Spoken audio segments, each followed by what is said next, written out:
Imagine being suddenly transported to another world with no talent, no special powers, nothing except your ability to cook homemade meals. But what if I told you that your simple culinary skills would become the very thing that saves your future party from a terrifying, bloodthirsty Fenrir? Our story begins with 4 young people being abruptly summoned through a glowing magical portal.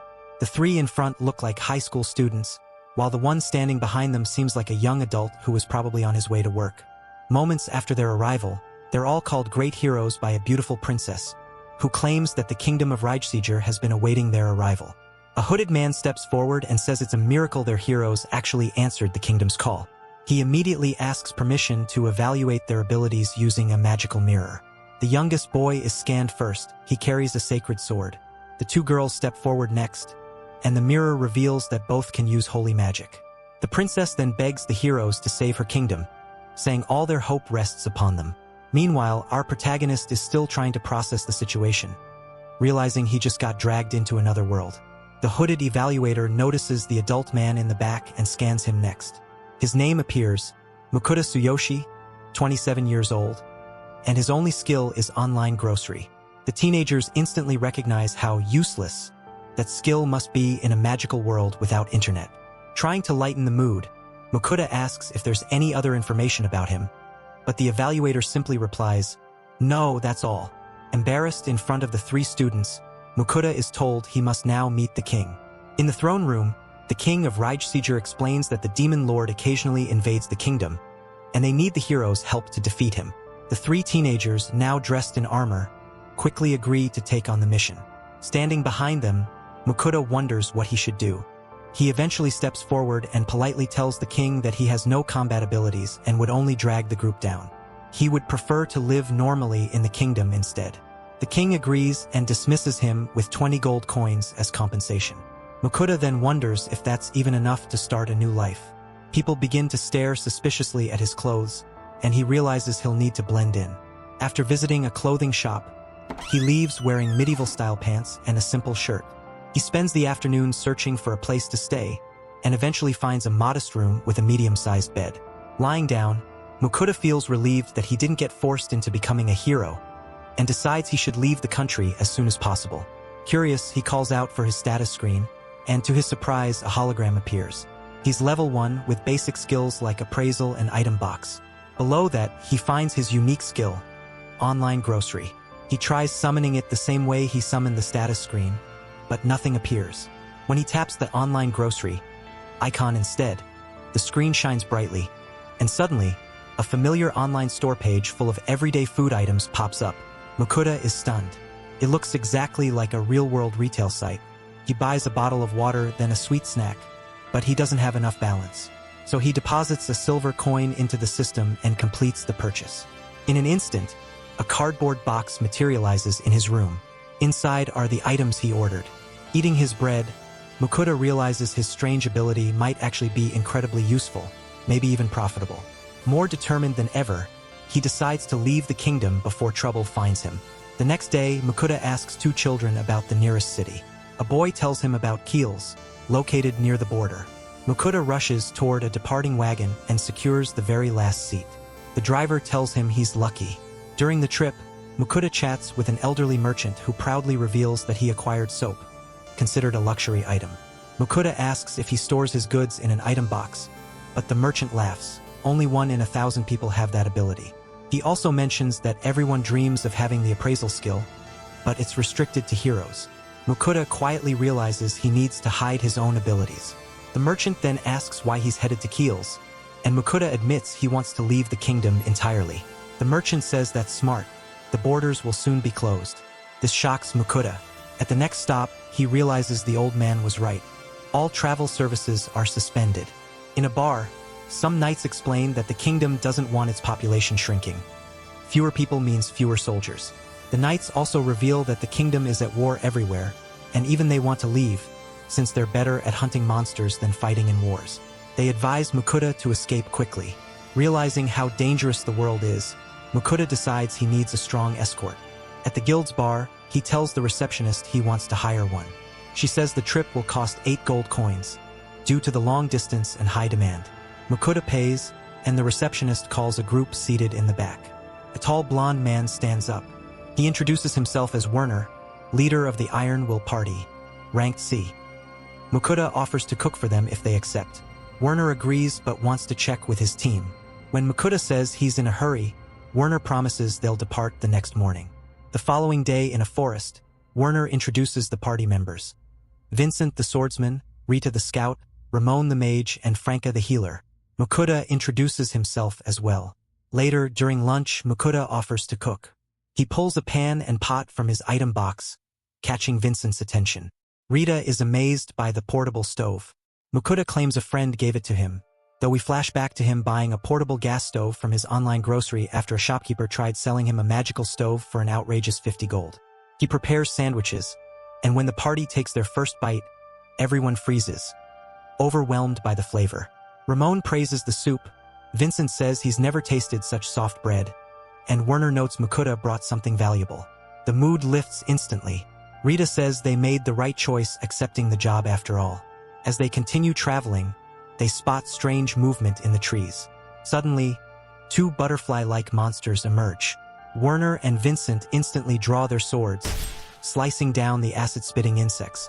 One corpse lands near Mukuda's feet, giving him chills. Franca heals Vincent's hands, while Rita reports that a red boar is nearby. Mukuda immediately recognizes boar. Werner decides there's no need to avoid it and asks Ramon to lure the beast out. Using his staff, the mage brings the creature charging toward them. The two swordsmen strike simultaneously, killing it quickly. Rita drains the blood while the others carve out meat and tusks. With no extra storage space, Mukuda offers to store the meat in his item box, and Werner is thrilled.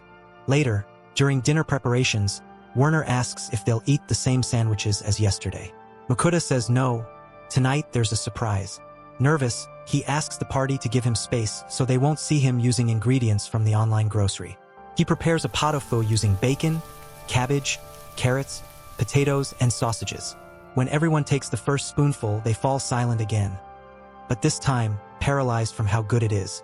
Vincent begs for seconds, the others follow, and Franca says it's comforting to eat something warm again. Rita says she suddenly feels full of energy, and Franca notes her fatigue has vanished. Curious, Mukuda uses appraisal on Rita and discovers she gained 27 strength and 2 magic from the meal alone. Shocked, he checks the dish he prepared. It indeed boosts stats for everyone that eats it like some kind of supply. Terrified of being discovered, he decides to keep this a secret. But someone hidden in the bushes has been watching them. The group continues toward the kingdom of Venin and sets camp again. Mukuda uses the leftover red boar meat to prepare another dish, stir-fried boar with ginger. The smell alone drives the party wild. Everyone eats enthusiastically, and Franca confesses she normally hates red boar, but this dish is incredible. Without knowing, Mukuda mentally thanks the real-world food company that made the marinade he used. But their peaceful moment doesn't last. As Mukuda talks about the ingredients, everyone suddenly freezes in fear. When he finally turns around, he sees it, a gigantic Fenrir, with snow-white fur and red paws, standing behind him. The Fenrir orders him, impatiently, to feed him that delicious meat. Paralyzed with fear, Mukuda does as he's told. The beast devours everything instantly and demands more. Mukuda cooks again, and again, and again. The Fenrir keeps eating, consuming dish after dish, box after box of barbecue marinade, draining Mukuda's inventory and his savings. Finally satisfied, the Fenrir says he's impressed that Mukuda managed to sate him with such a small amount of food, embarrassing the cook. Then, without warning, the mighty beast says, "I like you. Form a contract with me." Mukuda panics. He tries to decline, but the Fenrir's intense gaze leaves him no escape. His party members shake their heads frantically, silently urging him to accept if he wants to live. Cornered, Mukuda agrees. The Fenrir lowers his head, releasing a mysterious glow. He touches his forehead to Mukuda's nose, creating a blinding flash. When the light fades, Mukuda sees a radiant aura around himself. The Fenrir announces that the contract is complete, and that Mukuda is now responsible for his well-being. When Mukuda nervously asks what that means, the Fenrir answers cheerfully, "I look forward to the 3 meals you'll cook for me every day." Mukuda is left speechless. With the familiar contract complete, the Fenrir tells Mukuda that he now needs to give him a name. Mukuda thinks for a moment and suggests a few typical dog names like Max, Charlie, Milo, and Hachi. The Fenrir immediately rejects all of them, reminding Mukuta that he is not a dog. Realizing he's dealing with a legendary Fenrir, Mukuta finally suggests the name Fel. The creature pauses, seems to like it, and accepts.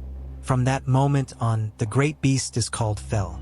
The next day, as their group approaches the border of the kingdom of Venin, we see other random adventurers quickly moving away from them. The reason is obvious. Fel's overwhelming presence terrifies everyone. Werner admits he has no idea what they're going to do once they reach the border checkpoint. Vincent is sure they'll definitely be stopped. Rita mentions an old legend about a Fenrir that destroyed an entire country, and Franca corrects her. That rumor isn't a legend, it's recorded history. The party is stunned. Werner points out that even if they manage to enter the kingdom of Venin, the authorities will eventually learn that Mukuta has a familiar contract with a Fenrir, something the kingdom cannot just ignore. Mukuta feels frustrated.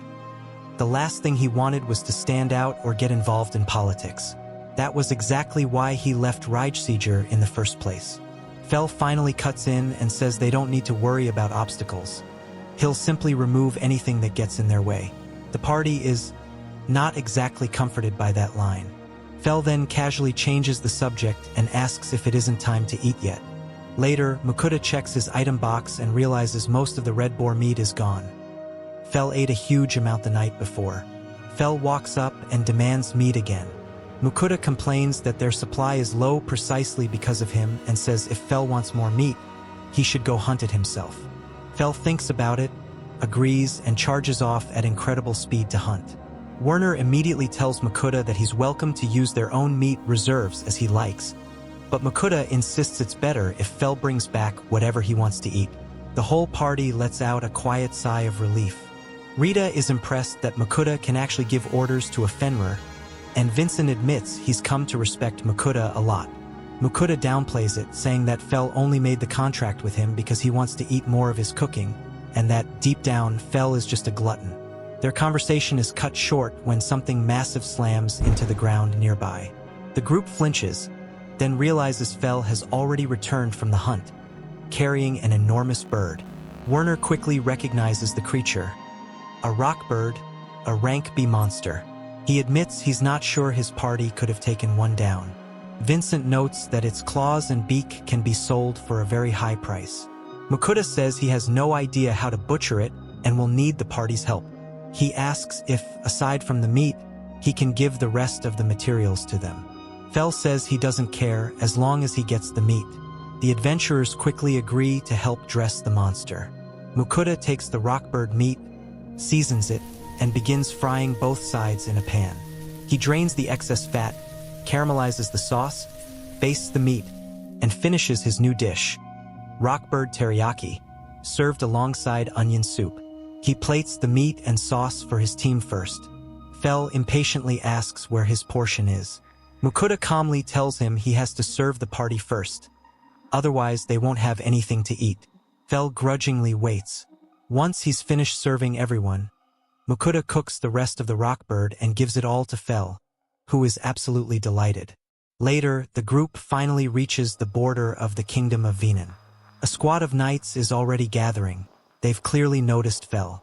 Werner says he'll go ahead and explain the situation at the gate and asks the others to wait where they are. As Werner walks off, Mukuta nervously asks if he'll be okay.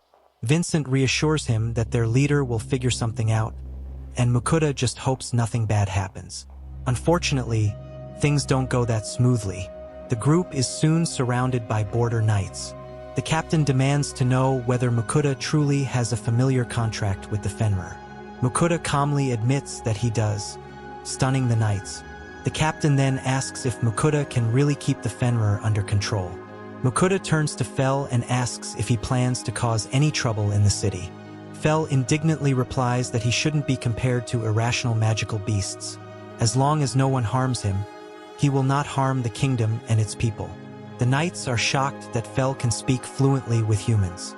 After thinking it over, the border captain allows Mukuta and the party to enter the country on the condition that Mukuta keeps Fel in check. Mukuta passes that condition on to Fel, who answers that he understands how he's expected to behave. To reinforce things, Mukuda adds that if Fel misbehaves, he'll stop feeding him. That immediately makes Fel uneasy. Werner quickly adds that Fel has never harmed their group, and Rita points out that Mukuda can even order Fel to go hunt his own food. The captain is left speechless. At the gate, the adventurers show their guild cards. Mukuda has never heard of such a thing. The receptionist explains that anyone without an adventurer or merchant guild card must pay an entry fee. 5 silver coins for himself, plus 2 silver coins for his familiar. Werner apologizes for forgetting to mention that. Mukuda tries not to think too much about the money he's losing.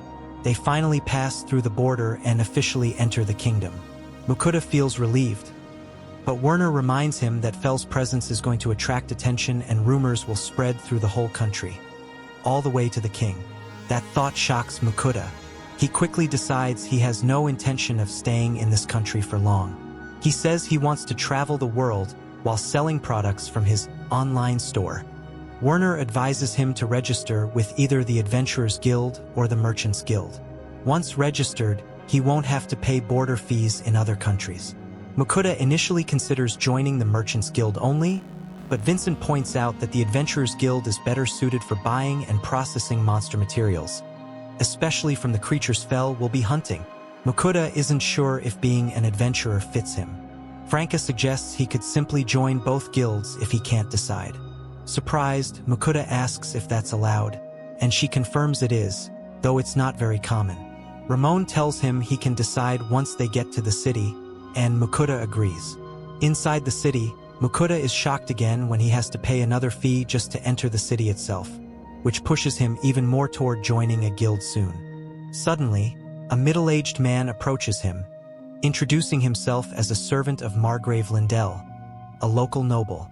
He explains that his master heard Mukuda has an incredible familiar and wants to invite him to his estate. Mukuda is immediately uncomfortable. The servant insists that such a meeting would be beneficial for Mukuda. Without hesitation, Mukuda politely refuses. The man tries to press the matter, but Mukuda continues to decline, until Fel steps in, asking if the man is too dense to understand that Mukuda doesn't want to go. The servant then tries a different tactic. He invites Fel specifically. Fel instantly understands the noble's true intention, to use his power. With a threatening look, Fel asks the man if he'd like to know what happened to the humans who tried to exploit him in the past. Terrified, the servant turns and sprints out of the city. Mukuda scolds Fel, saying he went too far. Fel replies that if he hadn't scared the man away, fools like him would never leave them alone. Werner worries for Mukuda, pointing out that rejecting a noble's invitation might be considered an insult. Fel calmly promises that if the noble tries anything, he'll deal with it personally. Franca says the Margrave probably doesn't have enough soldiers to face a Fenrir anyway. Vincent adds that the only thing that could rival Fel would be an ancient dragon, which Fel confirms. Vincent nervously asks if he's ever fought an ancient dragon before. Fel replies that the last time was about 400 years ago, stunning the girls. Werner brings the conversation back on track and says they'll head to the guild after getting Mukuda's signature. He asks Mukuda to sign the completion contract for their escort job. Mukuda signs and they say their goodbyes. Werner says the experience was great, Franca praises all of Mukuda's meals, and Ramon says the journey was wonderful. They part ways, promising that they'll meet again someday. Mukuda then decides to register with the Merchants Guild first, so he can sell the valuable materials from the monsters Fel hunts. Fel says that's fine as long as he gets fed properly. When he enters the Merchants Guild, everyone inside is stunned by Fel's presence behind him. Mukuda walks up to the receptionist and says he wants to join. Struggling to keep her composure with a massive Fenrir in the room, she explains the process. The guild isn't tied to any country. There are 5 ranks, and the annual fees and trade limits are based on rank. She asks what kind of business Mukuda intends to run. He says that, for now, he'll be a traveling merchant and set up a small food stall. She tells him he'll start at the lowest rank, Iron rank. She hands him his guild card, and Mukuda asks if the guild buys goods directly. She says yes, depending on what he wants to sell. Mukuda says he'll return with merchandise the next day and leaves with Fel. In the late afternoon, they arrive at their inn. Makuta tells Fel to stay outside, since the owners don't allow monsters inside. Fel says he doesn't mind, as long as he gets to eat. Makuta realizes they skipped lunch, so they'll have an early dinner. He cuts a larger portion of rockbird meat and feels like eating rice, but he doesn't have another stove. To cook rice, he'll need a second portable gas stove, which means spending more money. He buys it through his online grocery, and the box appears at his location in a blink. He cooks the rice on one stove and fries the meat on the other. Once the meat is done, he brushes it with different special sauces, making it even more flavorful. He sets the dish down and Fel, unable to wait, gulps down the meat covered in sauce. Fel loves it and asks for more. On the second piece, he notices the taste is different. Makuta explains that he used different sauces. The first was a garlic steak sauce, the second used grated daikon radish. Next, he uses onion sauce, then a truffle-style sauce, amazed at how the same meat can have so many different flavors. Fel immediately asks for more of the first flavor, the garlic one. After his fifth piece of meat, Makuta notices the rice is ready. He serves himself a layer of rice in a bowl, lays thin slices of steak on top, adds a bit of sauce, and creates a red boar steak rice bowl. He takes a bite and is blown away by how well the umami and fat from the meat match the rice soaked in sauce. Fel watches Makuta's bowl with great interest and asks to try it. After tasting the rice, Fel says he never thought grains would be food for him, but he loves it. Makuta answers that rice is amazing and that he's lucky he can buy it through his online grocery. Exhausted, Makuta collapses onto his bed, wanting to rest after such a busy day. But he soon realizes he still needs to prepare for tomorrow. In the morning, he returns to the Merchants Guild and greets the receptionist, saying he's here to sell his goods as promised. He hands her a bag. She peeks inside and is stunned by what she sees. Without hesitation, she asks him to wait and rushes to speak with her manager, leaving Makuta nervous. She returns and asks him to follow her to the back. There, he meets the guild master. The man explains that, in all his years, he has never seen salt and pepper of such high quality. He says these ingredients could easily be presented to the royal family as luxury gifts. He then asks for permission to buy the entire stock. As Makuta starts to thank him, the guild master can't hold back his curiosity and asks where he got products of that quality. Makuta hesitates, wondering if he should tell the truth, then simply says he obtained them during his travels. The guild master quickly apologizes, admitting that merchants often need to keep their sources secret to protect their businesses. He then makes an offer: 4 gold coins for the salt and 10 gold coins for the pepper. Makuta is stunned. The salt and pepper only cost him 5 copper coins each. When Makuta hesitates, the guild master assumes the offer is too low and raises it to 15 gold coins total. Makuta still doesn't react, so the man increases it to 16 gold coins. Makuta is speechless, and the guild master pushes his limit to 17 gold coins, saying he can't go any higher. Not wanting to embarrass him further, Makuta accepts. The tension in the room finally eases. He realizes he just turned a total cost of 10 copper coins into 17 gold coins. The receptionist hands him the payment and the guild master asks him to confirm the amount. Makuta reflects that he shouldn't exploit the locals too much, but ultimately, he knows the deal was honest and based on fair trade. Leaving the Merchants Guild, he remembers he still needs to register at the Adventurers Guild, so he heads there next. As soon as he walks in, everyone stares at him, and the atmosphere is completely different from the Merchants Guild. He goes to the receptionist, who wordlessly hands him a form and tells him to fill it out. He completes the information and returns the sheet. She asks him to put a drop of blood on the guild card, and with that, his registration is done. She explains that he'll start at rank G, the lowest rank, and for now he can only take rank G or F quests. Makuta is surprised she hasn't given him any real explanation about how the guild works, especially about ranks and quests. With a sigh, she clarifies, there are 7 ranks in total, from S, the highest, down through A to G. His registration has a time limit, and rank G adventurers must accept at least 1 quest per month. She adds that the guild is not responsible if an adventurer is injured or killed on a job. Mukuda realizes everyone is responsible for their own safety. He walks over to the quest board and looks for a rank G job.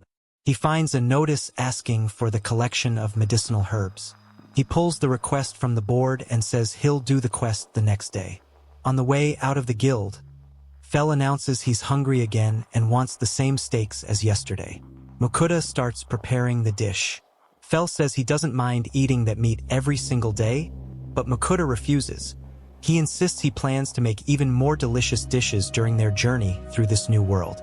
That statement excites Fel even more. The Fenrir simply cannot resist the promise of new flavors. While Fel enjoys his steak, Mukuda suddenly remembers that garlic is dangerous for dogs and cats back in his world. Worried, he uses appraisal to check Fel's status. The numbers shock him. Fel's stats are practically maxed out across the board. The beast's level is on a completely different scale. Mukuda compliments Fel, saying he's incredible. Fel just replies, "Why are you stating the obvious?" The protagonist realizes that, under all that power, Fel is still just a massive glutton. Fel notices Mukuda staring at him curiously and asks what he's thinking. Mukuda says, "It's nothing," and Fel suddenly lets out a loud burp. The next morning, we see Mukuda leaving the inn, ready to start his very first quest as an adventurer. Fel, however, is glaring at him with a grumpy face. He's hungry and hasn't been fed yet. Earlier, while Mukuda was washing his face to start the day, Fel had already confronted him, demanding that his meal be prepared immediately. In Fel's mind, food comes before any mission. Mukuda tries to calm the Fenrir down and starts making breakfast, noticing just how ravenous his familiar is, even this early in the morning. Out in the forest, Mukuda feels the breeze and prepares to look for medicinal herbs.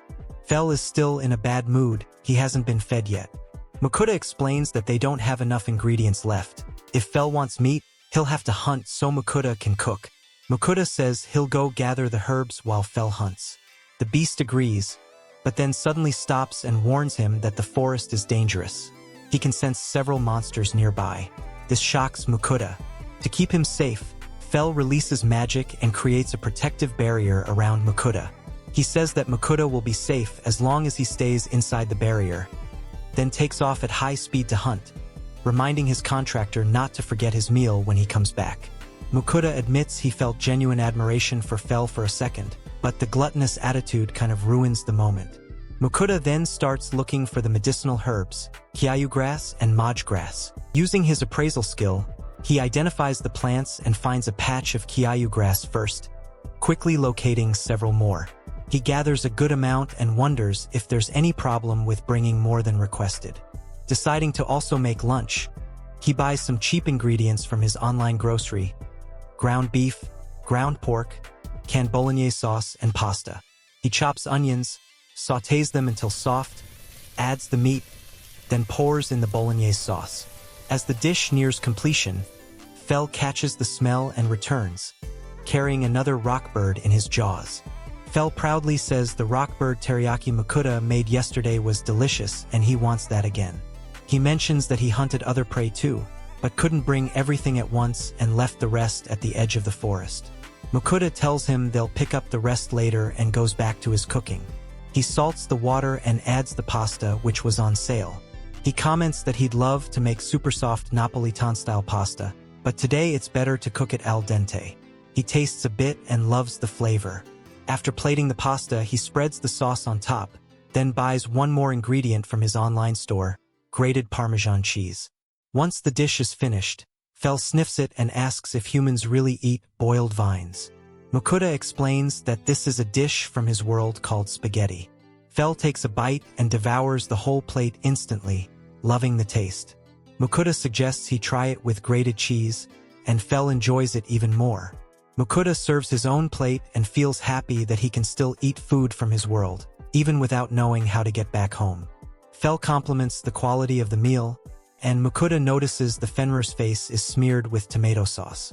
He can't help but laugh, while Fel has no idea why. Later, Mukuda is stunned when he sees the stockpile of monsters Fel hunted. A giant deer, a black serpent, a gray bear, and then an enormous orc. He starts storing all of them in his item box and asks if Fel really plans to eat all of that. Fel casually answers yes. Mukuda nervously asks if orc meat is even edible. Fel replies that it is, in fact, even humans eat it. That unsettles Mukuda a bit. Once all the monsters are stored, Mukuda says he wants to return to the city and sell the creatures to the Adventurers Guild. Fel offers to carry him on his back to speed up the trip. Mukuda gladly accepts, climbs up with some difficulty, and Fel bolts off at incredible speed toward the city, leaving Mukuda terrified by how fast they're moving. In just a short time, they arrive. Mukuda feels queasy, saying he nearly flew off Fel's back because of his insane speed. Fel shrugs and says if he falls off, that's his own fault. Mukuda counters that if something happens to him, Fel will have no one to feed him, which shuts the Fenrir up immediately. Inside the Adventurers Guild, the receptionist is surprised that a complete novice like Mukuda brought back so many medicinal herbs. He explains he just found a lot of them, and she says he probably discovered a colony. Mukuda notices she's much more talkative than last time. She pays him 8 silver coins for the Kiayu grass and 1 silver and 3 copper coins for the Maj grass. Mukuda then mentions that he also hunted some monsters, including orcs, and asks if he can sell them to the guild. That immediately catches her interest. He quickly clarifies that he didn't hunt the monsters himself.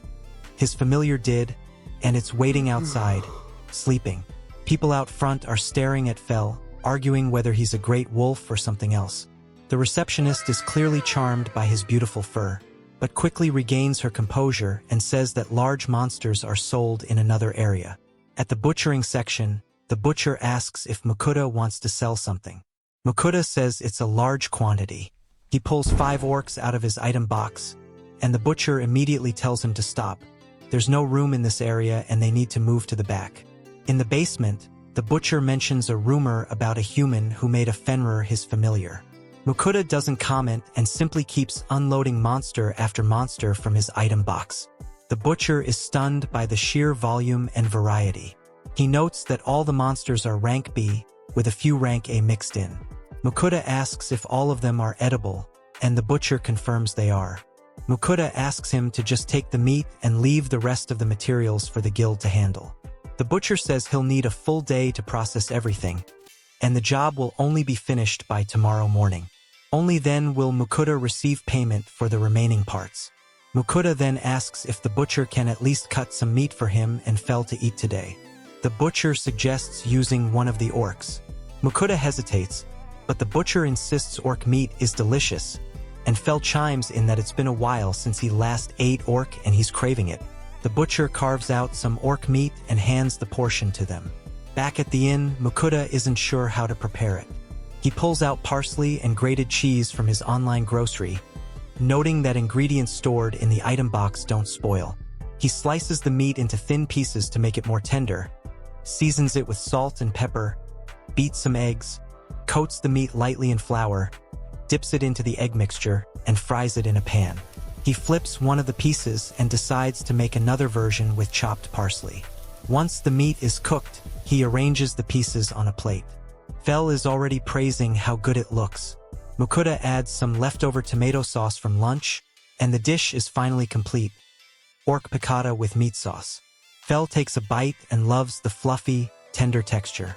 Mukuda prepares to eat his portion, and Fel reminds him that orc meat is much softer than red boar. Mukuda hesitates for a second, then takes a bite, and ends up loving it, comparing it to pork from his own world. He realizes he shouldn't judge an ingredient before actually trying it. The next day, Mukuda goes back to the butcher's workshop. The man opens the door and says the job is done. He shows Mukuda the enormous stockpile of meat he extracted from all the beasts. Mukuda is speechless, admitting they'll have enough meat for a long time. Then the butcher hands over his payment, 202 gold coins. Mukuda simply cannot believe the amount. The butcher quickly notices that he has no idea how valuable monster materials can be. He even holds up an orc's testicles, explaining they're an important ingredient in potent aphrodisiacs. He goes on, red boar hides are valuable, their tusks are used in various crafts, and rockbird feathers are also prized. The butcher then gives Mukuda some magic stones, explaining that these crystals are found in any monster of rank A or higher. He glances at Fel sleeping nearby and asks if the beast is a Fenrir or a great wolf. He says it's more likely a great wolf, because a true Fenrir would never become a human's familiar. But based on his own experience as a former adventurer, he admits Fel's behavior really does resemble that of a Fenrir. Leaving the shop, Mukuda realizes he can avoid a lot of trouble by letting people assume Fel is just a great wolf. In any case, with the money he's just made, he decides to leave the city and look for another place to settle down. He tells Fel they're leaving. The Fenrir agrees, as long as he gets his meal, since watching that mountain of meat made him hungry again. Mukuda laughs at how gluttonous he is, but Fel doesn't take it as a compliment, even though Mukuda insists it was meant kindly. They leave the city and eventually find a good spot to spend the night. Mukuda says they walked pretty far, but Fel replies that they could have gone much farther if Mukuda knew how to ride him properly. Mukuda starts thinking about dinner and decides he'll make something special to thank Fel for helping him earn so much money. Fel, as usual, says he just wants meat. While Mukuda scrolls through the online grocery options, he suddenly feels drops on him. At first, he thinks it started raining, but then realizes it's just Fel drooling. Mukuda gathers a bunch of meat delicacies he bought from the store and serves them all on a platter for Fel, leaving the Fenrir speechless. Fel doesn't hesitate. He gulps everything down and says these meats are different from monsters, but all of them are delicious. He loves the thick sauce on one cut and the juicy flavor of another. Mukuda appreciates the feedback and moves on to the main dish, a steak made from domestically produced Japanese black Wagyu beef. When he serves it, Fel is anxious because the portion is so small. Mukuda tells him not to compare this to monster meat. This piece alone costs 2 silver coins for just 250 grams. Fel reluctantly eats it and is blown away by the taste. Mukuda explains that the cattle are raised with extreme care to bring out the best possible flavor. Fel is amazed that humans in Mukuda's world raise animals specifically to be eaten. Mukuda throws the question back at him. Don't they raise monsters in this world? Fel says no, monsters are normally just hunted and eaten. Mukuda serves him another piece, and Fel asks if the place Mukuda comes from is obsessed with food. Mukuda answers that his homeland never compromises when it comes to food. They're always chasing new and delicious dishes. Fel concludes that this must be why Mukuda's cooking is so good, while Mukuda quietly thinks that it's really thanks to his online grocery skill and the efforts of the food industry back on Earth. Later, after eating to their heart's content, both of them are satisfied. Fel says he always feels full of energy after eating Mukuda's food, especially today. Looking over his own strength, he declares that, as he is right now, he could easily defeat the ancient dragon he fought in the past. That shocks Mukuda, who immediately uses appraisal to check Fel's stats. He rubs his eyes in disbelief. Every single attribute has increased by 50%. Fel, eager to burn off that energy, says he's going hunting again. Before leaving, he casts another barrier around Mukuda, saying it can easily deflect even an ancient dragon's breath. Then he shoots off into the night at full speed. Realizing Fel will be gone for a while, Mukuda sets up his bed and lies down on his mattress, feeling completely safe inside the protective barrier of his familiar. Meanwhile, Fel's hunt becomes a rampage. He takes down another rock bird with a single scratch. He spots a giant deer and kills it with one lightning bolt. At the base of a mountain, he finds a whole group of orcs and wipes them out with a single blast of wind. He hears the roar of an orc general, dodges its attack effortlessly, and takes it down with one blow to the back. While picking up his prey, Fel is suddenly confronted by a chimera, a monster with 3 heads, a snake, a buffalo, and a lion. The lion head unleashes a wave of fire, but Fel doesn't waste a second. He fires an enormous lightning blast straight at the chimera, causing a massive explosion that shakes the forest. Morning comes with Mukuda screaming at the sight in front of him. He simply cannot believe the amount of creatures Fel hunted overnight. The Fenrir says he had a lot of fun. Among the pile, Mukuda spots the chimera and panics. Fel took down a rank S monster with just one attack. Still trying to process everything, Mukuda quietly makes a decision. From now on, Japanese Wagyu beef is officially banned from the menu. He just doesn't want to imagine what Fel would do or how many monsters he'd slaughter if he got that kind of power boost again.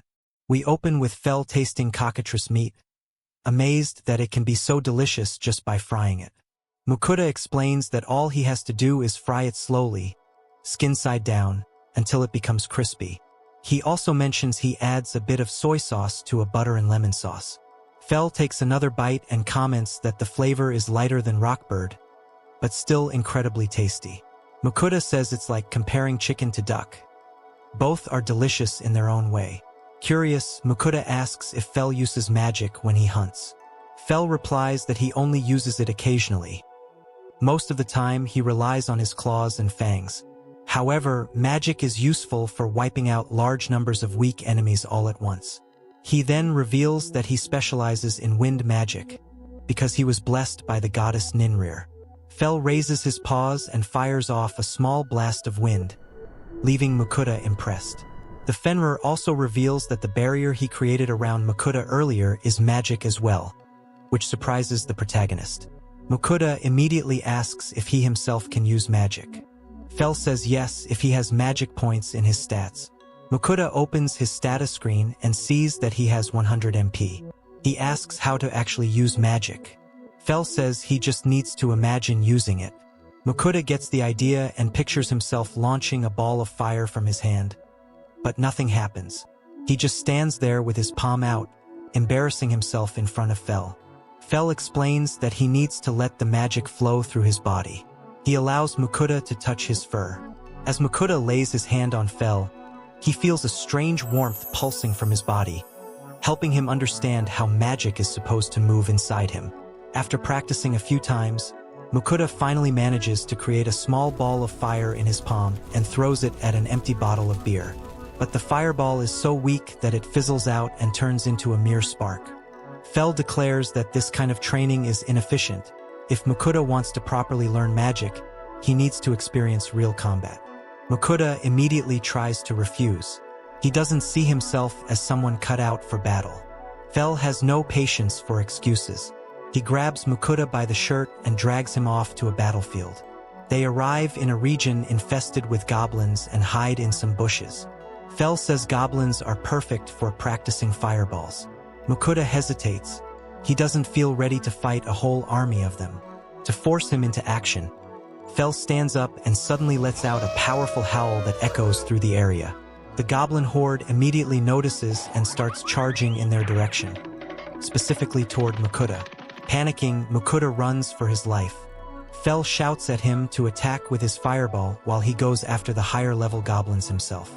With no one to save him, Mukuda gathers his courage and launches 2 fireballs at the goblins chasing him, managing to hit his targets.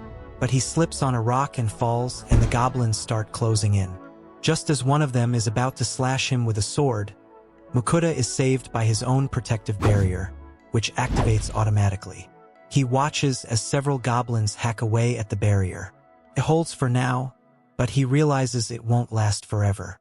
With no other choice, Mukuda fires another fireball, blasting away the 3 goblins right in front of him.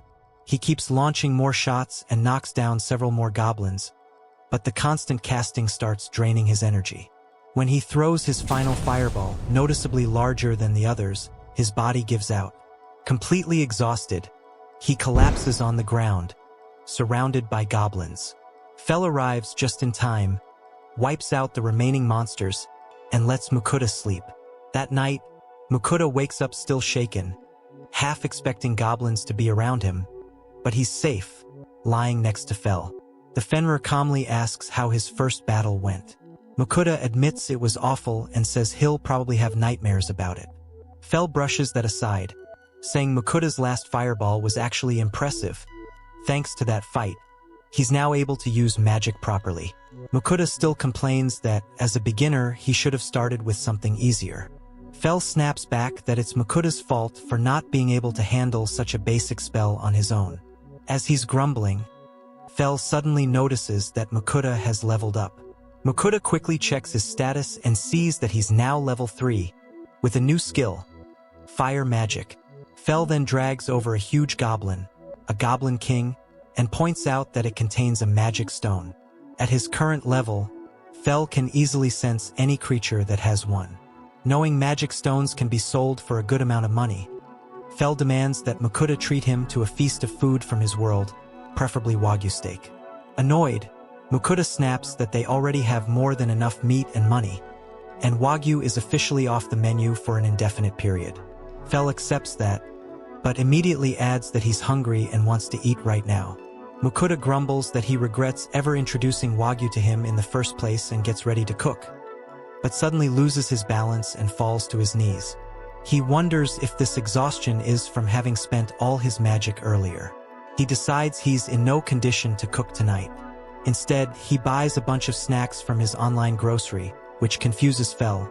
There's no meat this time. Makuta gives him a threatening look and asks if Fel really wants him to cook in his condition.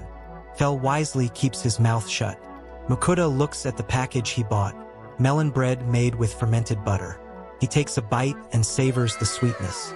Curious despite himself, Fel tries some of the pastries and ends up liking the sweet roll with cooked red beans. He eats it with milk and then tries a slightly bitter-tasting sweet bread.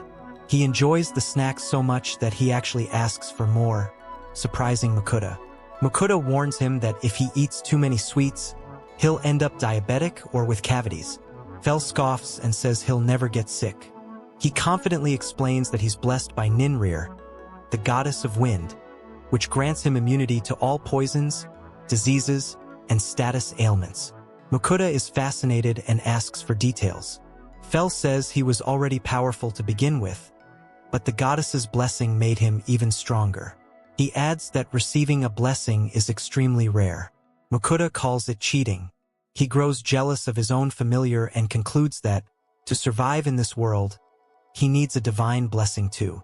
He starts calling out desperately to God and Buddha, asking for help, and somewhere in a realm high above the heavens, a mysterious goddess hears his prayer.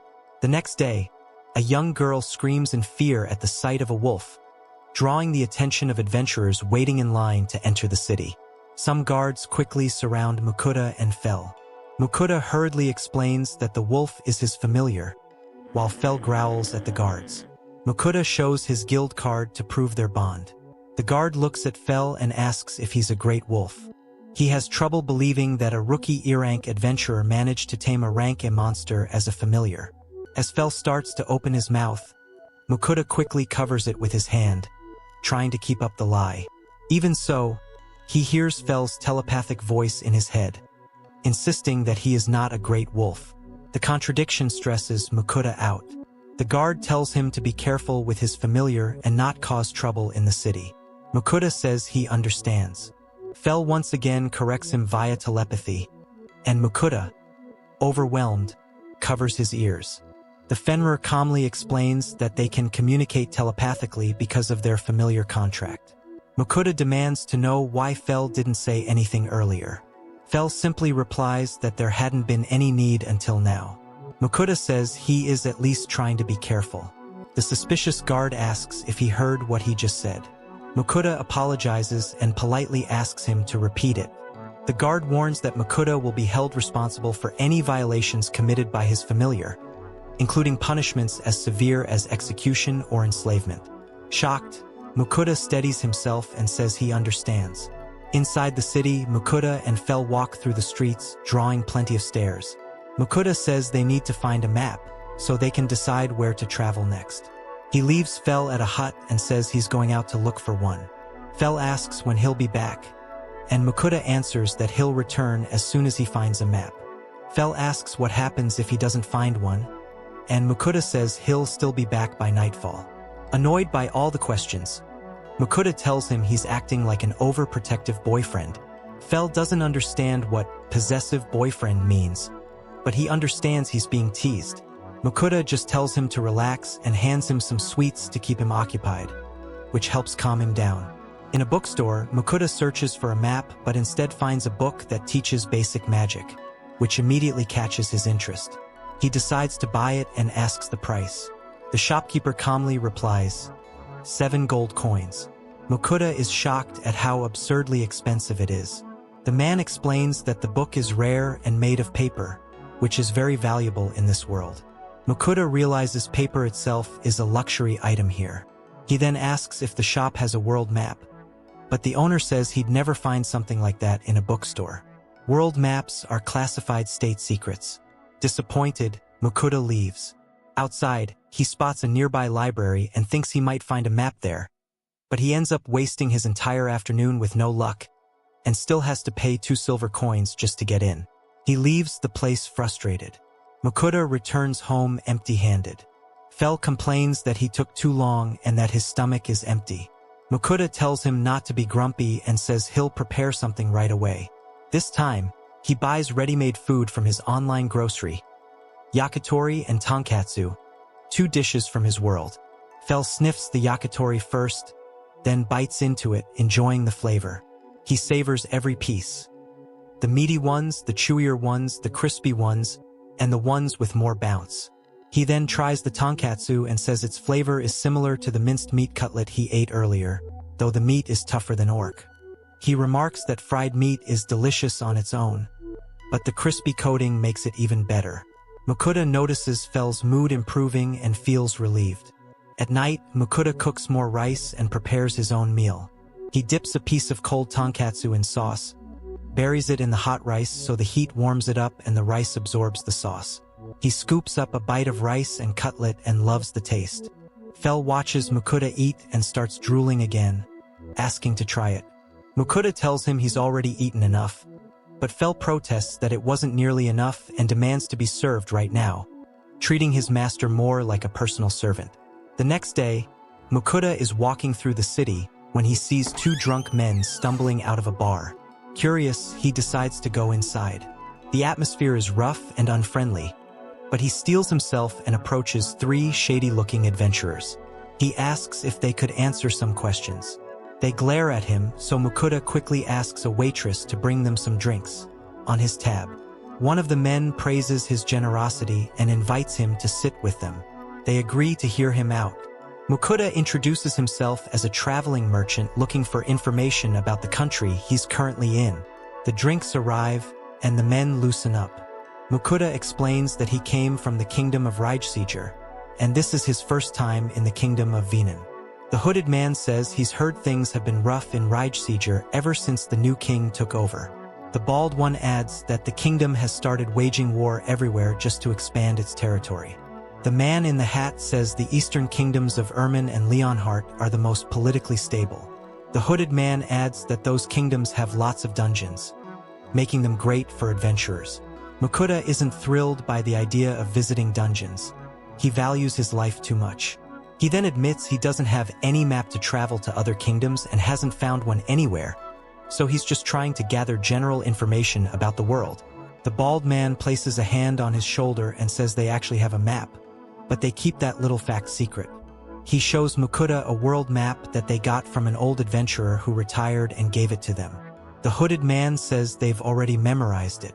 The man in the hat adds that it's a rare, paper-made map. The bald man then says that, since Makuta paid for their drinks, they'll give him a special discount. He can have the map for 1 gold coin. The man in the hat points out that he may never get another chance to buy a map like this. Reluctantly, Makuta agrees, pays the gold coin, and receives the world map. He thanks them and leaves as the 3 men, quite satisfied, head out as well. Makuta feels relieved, until he hears snickering behind him.